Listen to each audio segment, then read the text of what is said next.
رسول اللہ صلی اللہ علیہ وسلم کے چچا ابو طالب زندگی بھر آپ صلی اللہ علیہ وسلم کے لیے مصائب اور آلام برداشت کرتے رہے،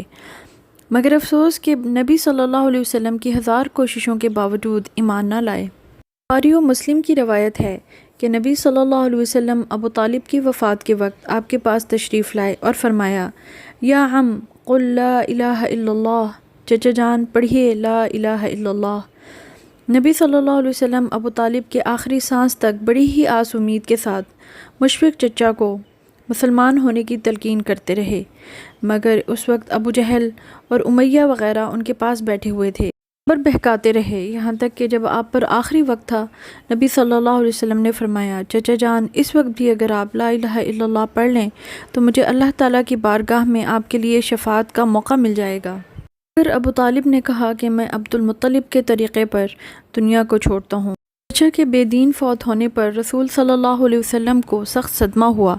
شدت غم سے رحمت للعالمین صلی اللہ علیہ وسلم کی آنکھوں سے آنسو جاری ہو گئے اور زبان اقدس سے ارشاد فرمایا، اللہ تعالیٰ سے اس وقت تک مغفرت مانگتا رہوں گا جب تک اللہ تعالیٰ مجھ کو اس سے منع نہ کر دیں۔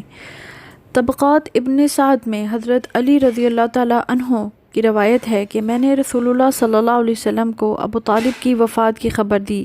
تو نبی صلی اللہ علیہ وسلم زار و قطار رونے لگے اور فرمایا، اے علی جاؤ جا کر ابو طالب کو غسل دے کر کفن پہناؤ اور دفن کر دو،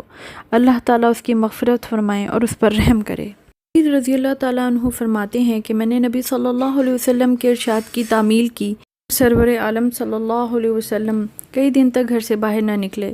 چچا کے لیے مغفرت کی دعا کرتے رہے،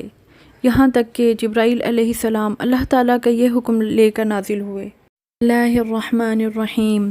ما کان للنبی والذین آمنوا ان یستغفروا للمشرکین ولو کانوا اولی قربا